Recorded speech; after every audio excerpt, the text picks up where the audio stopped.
ರಾವಣನನ್ನು ಕೊಲ್ಲಲು ದೇವತೆಗಳಿಗೂ ಸಾಧ್ಯವಾಗಲಿಲ್ಲ. ಆದರೆ ಅವನು ಮಾಡಿದ ಒಂದೇ ಒಂದು ತಪ್ಪು ಶ್ರೀರಾಮನ ಅವತಾರಕ್ಕೆ ಕಾರಣವಾಗುತ್ತೆ. ಅಷ್ಟಕ್ಕೂ ಶ್ರೀರಾಮ ಹೇಗೆ ಜನಿಸಿದರು ಗೊತ್ತಾ? ಯಾಗದ ಅಗ್ನಿಯಿಂದ ಬಂದ ಆ ದಿವ್ಯ ಪಾಯಸದ ರಹಸ್ಯವೇನು ಗೊತ್ತಾ? ಹಾಗಾದ್ರೆ ಬನ್ನಿ ಈ ಒಂದು ಸ್ಟೋರಿಯಲ್ಲಿ ಅದ್ರ ಬಗ್ಗೆ ತಿಳ್ಕೊಳ್ಳೋಣ. ಅಯೋಧ್ಯೆಯನ್ನು ಇಕ್ಷ್ವಾಕು ವಂಶದ ಧರ್ಮನಿಷ್ಠ ರಾಜ ದಶರಥರು ಆಳ್ತಾ ಇರ್ತಾರೆ. ಅವರ ರಾಜ್ಯದಲ್ಲಿ ಸಂಪತ್ತು, ಶಾಂತಿ ಮತ್ತು ಸಂತೋಷವು ಎಲ್ಲವೂ ಸಹ ಇರುತ್ತೆ. ಪ್ರಜೆಗಳು ನೆಮ್ಮದಿಯಾಗಿ ಬದುಕ್ತಾ ಇರ್ತಾರೆ. ಆದರೆ ರಾಜ ದಶರಥರ ಮನಸ್ಸಿನಲ್ಲಿ ಮಾತ್ರ ಒಂದು ದೊಡ್ಡ ನೋವಿರುತ್ತೆ. ಆ ನೋವೇನೆಂದರೆ ಅವರಿಗೆ ಮಕ್ಕಳಿರೋದಿಲ್ಲ. ತನ್ನ ನಂತರ ಅಯೋಧ್ಯೆಯನ್ನು ಯಾರು ಆಳುತ್ತಾರೆ, ತನ್ನ ವಂಶವನ್ನು ಯಾರು ಮುಂದುವರಿಸುತ್ತಾರೆ ಅನ್ನೋ ಚಿಂತೆ ಅವರನ್ನು ದಿನವೂ ಕಾಡುತ್ತಾ ಇರುತ್ತೆ. ಕೊನೆಗೆ ರಾಜ ದಶರಥರು ಒಂದು ನಿರ್ಧಾರವನ್ನು ಮಾಡ್ತಾರೆ. ಋಷಿಗಳು, ಮುನಿಗಳು ಮತ್ತು ಪಂಡಿತ ಬ್ರಾಹ್ಮಣರನ್ನು ಮನೆಗೆ ಕರೆಸಿ ತಮ್ಮ ನೋವನ್ನು ಹೇಳ್ಕೊತಾರೆ. ಹಾಗೆ ಸಂತಾನ ಪ್ರಾಪ್ತಿಗಾಗಿ ಏನು ಮಾಡಬೇಕೆಂದು ಸಲಹೆಯನ್ನ ಕೇಳ್ತಾರೆ. ಆಗ ಋಷಿಗಳು ಮೊದಲು ಅಶ್ವಮೇಧ ಯಾಗ, ನಂತರ ಮಕ್ಕಳಿಗಾಗಿ ವಿಶೇಷವಾಗಿ ಮಾಡುವ ಪುತ್ರಕಾಮಿಷ್ಠ ಯಾಗವನ್ನು ನಡೆಸಬೇಕಂತ ಹೇಳ್ತಾರೆ. ನಂತರ ರಾಜ ದಶರಥರು ಅದಕ್ಕೆ ಒಪ್ಪಿಕೊಳ್ತಾರೆ. ಬಹಳ ಭಕ್ತಿ ಮತ್ತು ಶ್ರದ್ಧೆಯಿಂದ ಯಾಗವನ್ನು ಆರಂಭಿಸ್ತಾರೆ. ಅದೇ ಸಮಯದಲ್ಲಿ 3 ಲೋಕಗಳಲ್ಲೂ ರಾವಣನ ಕಾಟ ಹೆಚ್ಚಾಗಿರುತ್ತೆ. ಲಂಕೆಯ ರಾಜ ರಾವಣನು ಬ್ರಹ್ಮದೇವರಿಂದ ಒಂದು ಪ್ರಬಲ ವರವನ್ನ ಪಡ್ಕೊಂಡಿರ್ತಾನೆ.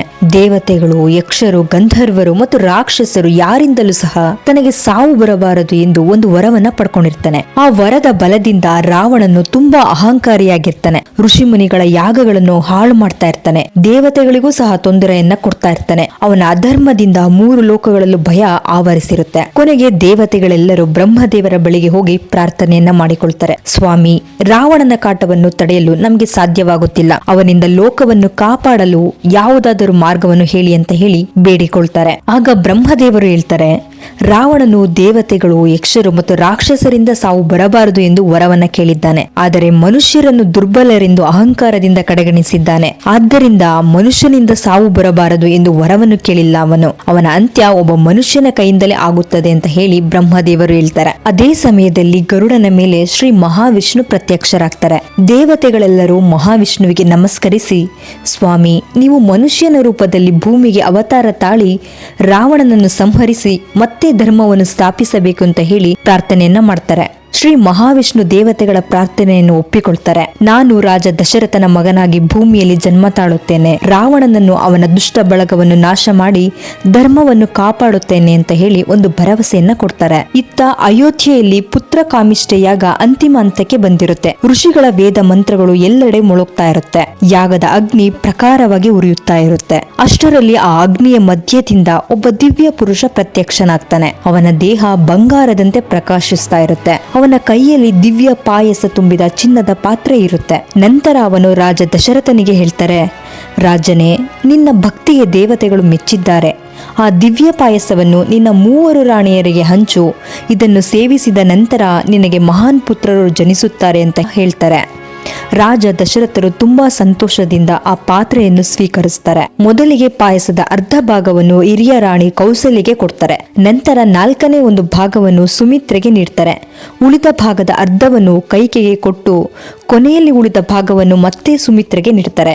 ಹೀಗೆ ಸುಮಿತ್ರೆಗೆ ಪಾಯಸದ 2 ಭಾಗಗಳು ಸಿಗ್ತವೆ. 3 ರಾಣಿಯರು ಭಕ್ತಿ ಮತ್ತು ಶ್ರದ್ಧೆಯಿಂದ ಆ ದಿವ್ಯ ಪಾಯಸವನ್ನು ಸೇವಿಸ್ತಾರೆ. ಕೆಲವು ತಿಂಗಳುಗಳ ನಂತರ ಚೈತ್ರ ಮಾಸದ ಶುಕ್ಲ ಪಕ್ಷದ 9ನೆಯ ದಿನ ಕೌಸಲ್ಯೆಯ ಮಗನಾಗಿ ಶ್ರೀರಾಮ ಜನಿಸ್ತಾರೆ. ಶ್ರೀರಾಮನು ಮಹಾವಿಷ್ಣುವಿನ 7ನೇ ಅವತಾರವಾಗಿರ್ತಾರೆ. ಅವರ ಜನನದ ಸಮಯದಲ್ಲಿ ಅರಮನೆಯಲ್ಲೆಲ್ಲ ದಿವ್ಯ ಬೆಳಕು ತುಂಬಿರುತ್ತೆ. ಆಕಾಶದಲ್ಲಿ ದೇವತೆಗಳು ಹೂಮಳೆಯನ್ನ ಸುರಿಸ್ತಾ ಇರ್ತಾರೆ. ನಂತರ ಕೈಕೆಗೆ ಭರತನು ಜನಿಸ್ತಾರೆ. 2 ಭಾಗ ಪಾಯಸವನ್ನು ಸೇವಿಸಿದ್ದ ಸುಮಿತ್ರೆಗೆ ಲಕ್ಷ್ಮಣ ಮತ್ತು ಶತ್ರುಘ್ನ ಎಂಬ ಅವಳಿ ಪುತ್ರರು ಜನಿಸ್ತಾರೆ. ಲಕ್ಷ್ಮಣನು ಶ್ರೀರಾಮನಿಗೆ ಅತ್ಯಂತ ನಿಷ್ಠಾವಂತನಾಗಿರ್ತಾರೆ. ಶತ್ರುಘ್ನನು ಧರ್ಮನಿಷ್ಠ ಮತ್ತು ದೃಢ ಮನಸ್ಸಿನವನಾಗಿರ್ತಾರೆ. 4 ರಾಜಕುಮಾರರು ಜನಿಸಿದ ಸುದ್ದಿ ತಿಳಿದ ಕೂಡಲೇ ಅಯೋಧ್ಯೆಯೆಲ್ಲ ಸಂಭ್ರಮದಲ್ಲಿ ಮುಳುಗಿರುತ್ತೆ. ಜನರು ಬೀದಿಗಳಲ್ಲಿ ಗುಂಪುಗೂಡಿರ್ತಾರೆ. ಸಂಗೀತಗಾರರು ಮಂಗಳವಾದ್ಯಗಳನ್ನು ನುಡಿಸ್ತಾ ಇರ್ತಾರೆ. ಕಲಾವಿದರು ನೃತ್ಯವನ್ನು ಮಾಡ್ತಾ ಇರ್ತಾರೆ. ರಾಜ ದಶರಥರು ಸಂತೋಷದಿಂದ ಬಡವರಿಗೆ ಮತ್ತು ಬ್ರಾಹ್ಮಣರಿಗೆ ಧನ, ಬಂಗಾರ, ವಸ್ತ್ರಗಳು ಹಾಗೂ ಗೋವುಗಳನ್ನ ದಾನವಾಗಿ ನೀಡ್ತಾ ಇರ್ತಾರೆ. ದೇವಲೋಕದಲ್ಲೂ ಸಹ ಗಂಧರ್ವರು ಹಾಡ್ತಾ ಇರ್ತಾರೆ. ಅಪ್ಸರೆಯರು ನೃತ್ಯವನ್ನು ಮಾಡ್ತಾ ಇರ್ತಾರೆ.